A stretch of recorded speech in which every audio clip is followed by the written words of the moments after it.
அண்மை செய்தியை பார்க்கின்றோம். உத்தரப்பிரதேச மாநிலம் சம்பல் பகுதியில் உள்ள ஜும்மா மஸ்ஜித் என்கின்ற பகுதியில் இந்து கோயில் இருப்பதாக கூறி அங்கு உடனடியாக அதற்கு ஆய்வுக்கு உட்படுத்த வேண்டும் என்றும் கூறப்பட்டிருந்தது. இது தொடர்பான வழக்கு உச்சநீதிமன்றத்தில் தற்போது விசாரணைக்கு வந்திருக்கக்கூடிய சூழ்நிலை. தொடர்பான தகவல்களுடன் செய்தியாளர் காவியா இணைப்பில். காவியா, உச்சநீதிமன்றத்தினுடைய உத்தரவு சாராம்சம் என்ன? சம்பல் மசூதி மனுதாரர் உயர்நீதிமன்றத்தை அணுகும் வரை கீழமை நீதிமன்ற உத்தரவுக்கு உச்சநீதிமன்றம் தடை விதித்திருக்கிறது. உத்தரப்பிரதேச மாநிலத்தில் சம்பல் மாவட்டத்தில் முகலாயர் கால ஜமா மசூதி ஒன்று உள்ளது. இந்த மசூதி அமைக்கப்படுவதற்கு முன்பு அங்கு ஹரிஹர் என்ற இந்து கோயில் இருந்ததாகவும் அந்த கோயிலை இடித்து மசூதி கட்டப்பட்டதாகவும் கூறி உச்சநீதிமன்ற வழக்கறிஞர் விஷ்ணு சங்கர் ஜெயின் உரிமையியல் நீதிமன்றத்தில் வழக்கு தொடர்ந்தார். அதனை விசாரித்த நீதிமன்றம் மசூதி உள்ள இடத்தை ஆய்வு செய்யவும் அதற்கான குழு அமைத்தும் உத்தரவிட்டது. நீதிமன்ற உத்தரவின் பேரில் முன்னதாக மசூதியை ஆய்வு செய்ய சென்ற போது மசூதிக்கு அருகே ஏராளமானோர் கூடி அரசுக்கு எதிராக கோஷங்களை எழுப்பி காவல்துறையினர் மீது கல் வீசி தாக்குதல் நடத்தினர்.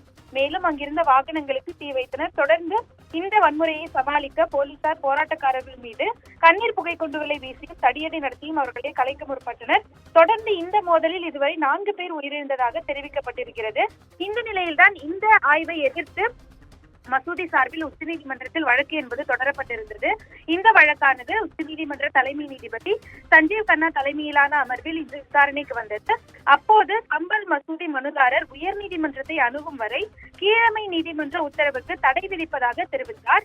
தொடர்ந்து ஜனவரி 6ஆம் தேதிக்கு அவர் வழக்கை ஒத்திவைத்து உத்தரவிட்டிருக்கிறார். அதோடு இந்த வழக்கு விசாரணையின் போது அவர் பேசியிருந்த போது இந்த விவகாரம் என்பது உயர்நீதிமன்றத்தின் முன் பட்டியலிடும் வரை பிற்படுத்தப்பட்ட உத்தரவின் அடிப்படையில் மேலும் நடவடிக்கைகள் மேற்கொள்ளப்படும் எனவும் அவர் தெரிவித்திருந்தார். அதாவது விஷயத்தின் தகுதி குறித்து தொடர்ந்து இங்கு நீதிமன்றமோ அல்லது அரசாங்கமோ எந்த பொது கருத்தையும் வெளிப்படுத்த முடியாது எனவும் ஜனவரி 6ஆம் தேதி வரை யாரும் எந்த கருத்தும் தெரிவிக்க கூடாது எனவும் கூறி தொடர்ந்து அங்கு அமைதியும், அதாவது சம்பல் மசூதி அமைந்துள்ள இடத்தில் அமைதியும் நல்லிணக்கமும் பேணப்படுவதை அரசும் காவல்துறையும் உறுதி செய்ய வேண்டும் எனவும் உத்தரவிட்டிருக்கிறார். தொடர்ந்து அனைவரும் நடுநிலையாக செயல்பட வேண்டும் எனவும் உச்சநீதிமன்ற தலைமை நீதிபதி தெரிவித்திருக்கிறார். இந்த நிலையில்தான் தொடர்ந்து அங்கு அந்த கீழமை நீதிமன்ற உத்தரவுப்படி அங்கு ஆய்வை தொடர்வதற்காக உச்சநீதிமன்றம் இடைக்கால தடை விதித்திருப்பதாகவும் தொடர்ந்து தகவல் என்பது வெளியாகி இருக்கிறது. அண்மை விவரங்களுக்கு நன்றி காவியா.